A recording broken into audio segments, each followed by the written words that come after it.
I'm Senator Elizabeth Warren. And I'm Congresswoman Alexandria Ocasio-Cortez. And we're teaming up today because we have some questions for Steve Mnuchin. Steven Mnuchin is President Trump's Treasury Secretary, and he is a walking example of what happens when rich and powerful people put other rich and powerful people into power. Mnuchin was on the board of Goldman Sachs, and then he went to serve on the board of Sears. Yeah, but it's not the old Sears. Now, when my daddy had a heart attack when I was a girl, my mama got a full-time job, minimum wage, answering phones at Sears. Now, today it's a very different Sears.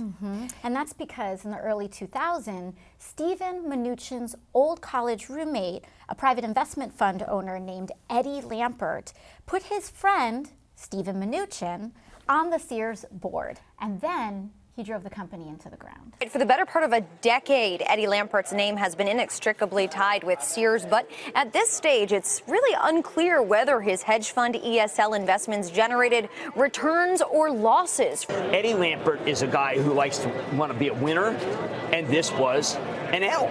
Instead of investing in the company, he sucked about $6 billion in value out of it and then did stock buybacks, which certainly made him a lot of money.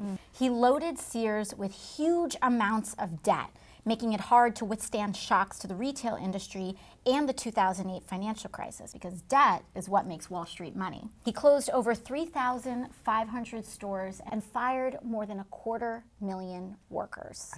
And talk about conflicts. Lampert even sold Sears real estate to himself and then rented that real estate back to Sears at prices he helped set. Sears filed for bankruptcy.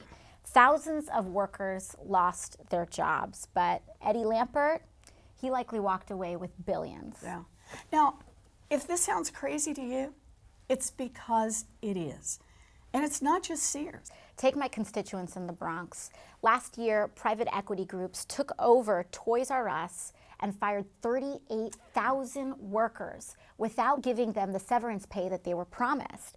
Retail workers and workers across the country deserve so much better. Yeah, and they also deserve a Treasury Secretary who fights for them, not someone who spent a decade raking in cash for himself at the expense of hundreds of thousands of Sears employees.